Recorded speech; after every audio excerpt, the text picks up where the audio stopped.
Bonjour, Jean-François Boulon. Bonjour. Vous avez écrit le livre Le conflit israélo-palestinien.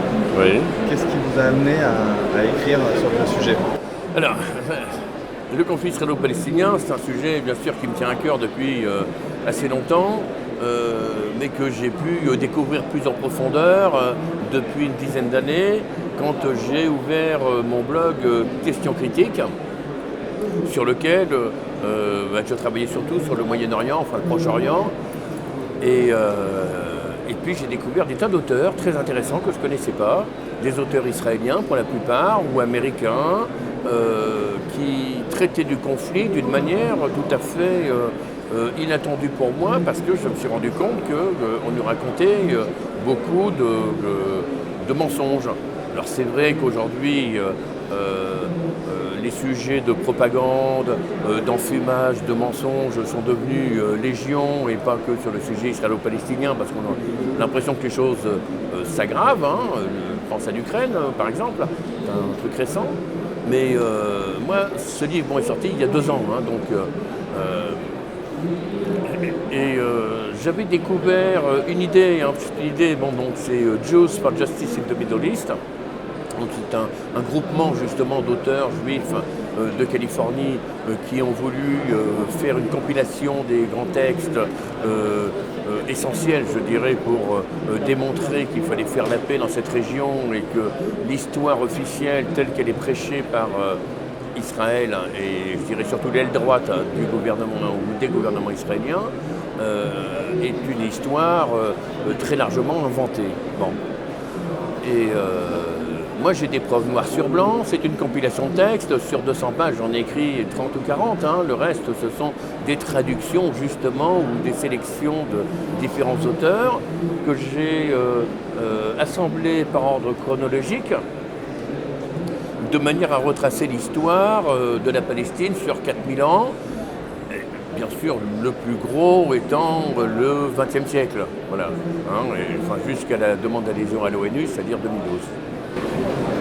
Et alors, est-ce que votre point de vue sur ce conflit a évolué au fur et à mesure que vous avez avancé dans vos recherches, lorsque vous écriviez le livre? Alors, non, pas au moment où j'ai écrit le livre, parce que ça a été fait assez vite. C'est-à-dire que moi j'avais déjà beaucoup d'archives sur mon ordinateur, donc j'avais un projet en tête, et puis à un moment j'ai assemblé tout ça. Donc c'est pas à ce moment-là où mon point de vue a changé. Mon point de vue s'est forgé, je dirais, pendant des années, une dizaine d'années, un petit peu moins, 7-8 ans, en faisant des recherches. Et puis, depuis que j'ai écrit ce livre, oui, mon point de vue continue d'évoluer, parce que je me rends compte que les choses sont quand même extrêmement complexes, que plus le temps passe, plus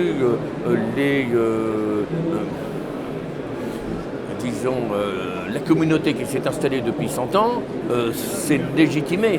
Bon, et que quand on est un petit peu raisonnable, à un moment, il faut dire qu'on doit prendre en compte aussi tout ça. Et puis il y a eu beaucoup d'émissions à la télévision, des émissions sur Arte, même sur France 2, parce que de temps en temps, il y a de très bonnes émissions, où, quand elles sont trop bonnes d'ailleurs, les documentaristes des fois perdent leur place, où on ne les voit plus à la télé, ils deviennent ostracisés, parce qu'il y a des sujets quand même qu'il ne faut pas toucher. La doxa de l'aile droite israélienne ne doit pas être mise en doute, parce qu'on connaît les lobbies actifs, tant aux États-Unis à travers les PAC qu'en France à travers le CRIF, que je dénonce bien sûr dans mon livre. Et c'est vrai que je me souviens, c'était mon premier contact avec le conflit israélo-palestinien en 1973, j'avais 18 ans. Je discutais avec un pote, qui était d'ailleurs mon meilleur pote de l'époque. Il se trouvait être juif, mais je ne savais même pas qu'il était juif, parce que je m'en foutais complètement. Et puis on parlait de la guerre de 73, qui venait juste d'avoir lieu, mais forcément, comme on était un peu politisé, c'était un sujet. Et voilà, on discutait, j'avais une opinion qui était pas tranchée, mais simplement par rapport aux images que je voyais à la télé et l'idée que je me faisais de ce conflit, je me disais quand même, j'ai le sentiment qu'il y a une injustice. Et le simple fait d'avoir dit ça, il y a des types que je ne connaissais pas, mais qui écoutaient ce qu'on racontait, et c'était les types du Bétard qui voulaient me casser la gueule. Voilà, ça a été ma première approche du conflit israélo-palestinien à 18 ans, quand en fin de compte, j'en avais pas grand-chose à faire. 73, 2012, sortie de mon livre, il y a 50 ans qui se sont, non pas 50 ans, 40 ans qui se sont écoulés, et puis voilà, depuis j'ai travaillé, j'ai recherché, j'ai lu des historiens, j'ai lu les sons de cloche d'ailleurs d'un côté comme de l'autre. Je me suis fait l'idée, puis j'ai décidé de compiler les textes qui me semblaient les plus probants sur la vérité. Bien sûr, bon, toute la vérité n'est pas dite. Mais il y a du Moshe Dayan, il y a du Ben Gurion, il y a du Menahem Begin, et on ne peut pas leur reprocher d'être ni des antisionistes, ni d'être des anti-israéliens, ni d'être des antisémites. Donc voilà, ce sont quand même les gens qui ont fait l'histoire, et surtout Ben Gurion qui est le père, hein, je dirais, enfin, tel qu'on nous le raconte, parce qu'il y a d'autres pères à mon avis avant, des grands-pères au moins, le père donc de la construction d'Israël, l'autoproclamation de Ben Gurion, mais il finit par dire dans ses mémoires un certain nombre de vérités qui sont très interpellantes. Alors c'est vrai que les médias ne font pas leur chou gras, mais moi j'en fais mes choux gras justement parce que les bonnes petites citations dites par les gens qui ont compté dans l'histoire israélienne en disent très long sur les mensonges qui ont été proférés. Est-ce que vous auriez une ou deux anecdotes comme ça qui pourraient illustrer justement ce qu'il y a dans votre livre et qui vous a particulièrement interpellé? Il y en a une, c'est la guerre. Alors, moi, il y en a deux. Bon, enfin, il y en a une, c'est la guerre de 73. Donc, la guerre de 73, c'était la guerre contre l'Égypte. Bon. Qui va donner lieu aux accords de Camp David et la restitution du Sinaï. Mais ça va être effectivement un grand micmac international, en dehors d'être un grand micmac sur place. Et Menahem Begin va dire, je ne me souviens plus si c'est dans ses mémoires ou si c'est à l'occasion d'une discussion enregistrée officielle avec des collaborateurs, mais il dit, je crois que c'est ses mémoires, il dit on a dit que ce sont les Égyptiens qui nous ont provoqués, qu'on a répondu à leur provocation, qui nous ont attaqués et qu'on a fait que se défendre. Mais nous savons tous très bien, forcément il parle avec des collaborateurs, nous savons tous très bien que c'est nous qui les avons provoqués. Hein, voilà. Et alors ça c'est la guerre de 73. Alors avant la guerre de 67,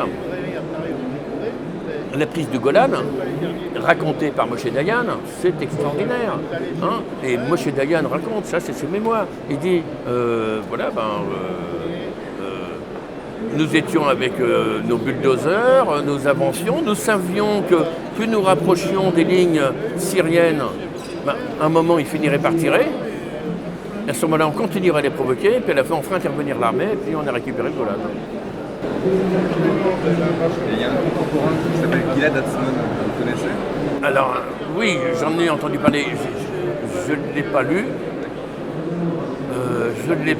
Mais je lis d'autres auteurs, comme par exemple Pascal Boniface, qui vient de sortir un livre qui n'a plus le titre. Il a eu un mal de chien pour le sortir. Pourtant, Pascal Boniface, un type assez valable. Qui explique que le conflit israélo-palestinien, dans notre société française, où il y a, bien sûr, dans les banlieues, des Arabes, qu'il y a aussi un lobby pro-israélien qui est assez puissant, hein, dont d'autres personnes que moi parlent. Il a été interviewé sur France Info toute une journée, c'est très intéressant sur différents sujets d'ailleurs, hein, mais sur la partie donc, de son bouquin sur le conflit israélo-palestinien. Franchement, ce que dit Pascal Boniface et ce que je dis, on est bien dans la même ligne, quoi. Je veux dire, à la fois dans la même ligne de sérieux et dans la même ligne de recherche de la justice. Parce que nous, ce qui nous intéresse, c'est la justice. On n'est pas, moi, à titre personnel, je ne suis pas pro-palestinien, je ne suis pas anti-israélien.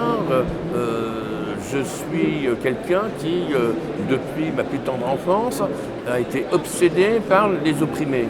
Hein, et que j'ai toujours trouvé qu'il y avait des injustices qui étaient faites à des gens. Et que, voilà, aujourd'hui j'ai pris fait et cause pour les Palestiniens dans le sens où je sens qu'ils sont opprimés.